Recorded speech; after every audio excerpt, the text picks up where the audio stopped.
গরুড় পুরাণ বলছে সৃষ্টির আদি পর্যায়ে ব্রহ্মার পুত্র মহামুনি কশ্যপের স্ত্রী কদ্রু ছিলেন নাগ বংশের কন্যা। তার সহস্র নাগ পুত্রের মধ্যে বাসুকী, শেষনাগ এবং তক্ষক সবচাইতে শক্তিমান। সাগর মন্থনকালে নাগরাজ বাসুকী মন্দার পর্বতকে রজ্জুর ন্যায় বেষ্টন করে মন্থনের কাজ করেছিলেন। শেষনাগ বিষ্ণুর অনন্ত শয্যায় সঙ্গী ছিলেন, আর তক্ষক হলেন সর্পকুলের রাজা। পৃথিবীর সকল সাপ এই সহস্র নাগেরই বংশধর। এদিকে কশ্যপ মুনির স্ত্রী বিনতা ছিলেন অরুণ বা অনুর এবং গরুড়ের মা। সতীন বিনতার প্রতি কদ্রু প্রসন্ন ছিলেন না। গরুড় বাল্যকালে মায়ের কষ্ট থেকে প্রতিজ্ঞা করেন তিনি সর্পকুল ধ্বংস করেই ছাড়বেন, কিন্তু পরে তা থেকে তিনি বিরত হন। বিমাতার সর্পপুত্রদের প্রতি গরুড়ের শত্রুতা থেকেই যায়। এ হলো বৈমাত্রেয় ভ্রাতার প্রতি বিরুদ্ধ মনোভাব, যা খুবই বাস্তবিক। তবে গরুড়ের জন্মের কারণে নাগকুলও পুজো পেতে শুরু করে।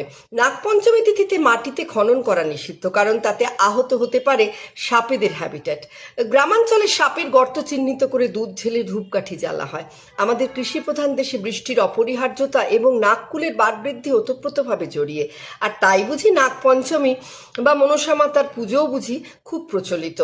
এই নাগ হলো পুরাণের অর্ধ মানবীয় অর্ধ সর্প প্রাণীর অতি প্রাকৃত প্রাণী। আধা দিব্য নাগ জাতি পাতালে বাস করে, এমনই পৌরাণিক বিশ্বাস। তাই নাগ পঞ্চমীর কালে রইল